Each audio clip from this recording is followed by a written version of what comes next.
What's up supporters, Aveun here. In this video I'm going to list the Season 4 Masteries. There's two pictures of the immediate Masteries that I would take in game and I'm going to explain them very quickly. For those who want to stick around and get a full explanation, keep watching. The first Mastery page that you could take is 0921. It gives you better mobility, utility and cooldowns, but you're going to be squishier and lower damage. I'd run this on ranged supporters such as Nami, Sona, etc. The other Mastery page that I would run for more melee based supports and a bit more action is 01317. This allows you to be a little bit tankier towards the mid game and definitely be able to compete more in lane. So for the Season 4 support Masteries, my thinking behind my choices were basically block, because it reduces incoming damage from champion basic attacks by 2, and further if you take on yielding depending if it's melee or ranged. That is awesome for bot lane, it negates a lot of damage especially in trading.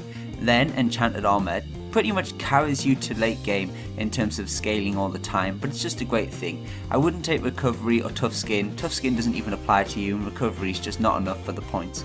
Veteran Scars 36 health with Juggernaut is awesome. Most support items have health, pretty damn good for getting into there. As for other Masteries, Oppression I would never ever take. If we look at this page where I run a couple more points in the defense tree, I would never take Oppression because if the enemy was slowed, that would be the only way you'd take reduced damage. It doesn't really apply to you that much in my opinion. Then I would take Hardiness for the extra armor and Critical Strikes, reinforced armor to get reduced critical strikes to get back into late game further. I haven't really tested much of the other ones. I suppose you could consider Resistance if there was AP, heavy, stuff like that, but other than that I wouldn't really take any other points in the defense tree. As for the utility tree, I think that Phase Walker 1 second in the grand scheme of things isn't worth the point, but quicker recalling certainly gets you back out in lane faster, but as does Fleet of Foot, 1.5% increased movement speed, so I take points in this. Meditation I always take 3 points in. For Scout, I think the cast range currently on the trinkets is big enough, so I wouldn't take that item. Alchemist I certainly would take because your potions last longer as well as elixirs, and other than that your Culinary Master, how many times could you have popped a pot and survived in a fight or from an ignite or whatever? This allows you to do that at an incredible amount. Strength of Spirit, I think it's a bit of a deceiving way to waste a point. I don't think it's worth it. Vampirism, definitely not. Runic Affinity applies to junglers and other lanes that get the buffs more than you, kind of irrelevant.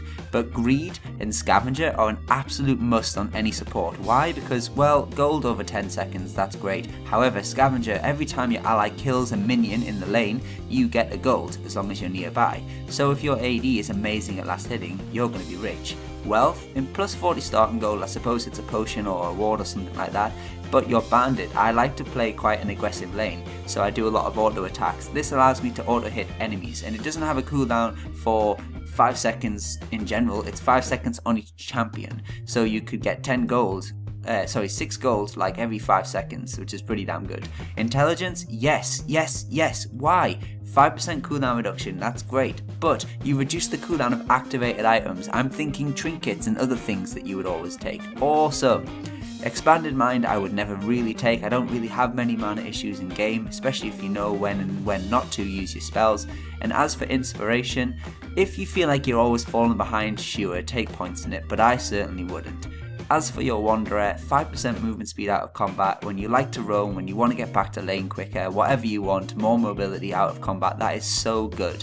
So that is pretty much my thought around these. Now I know that there is a lot of differences and lots of upcoming sort of experiments with APs and stuff playing support, so possibly offensive masteries might come into it, but if it was me I would always stick to defense and utility.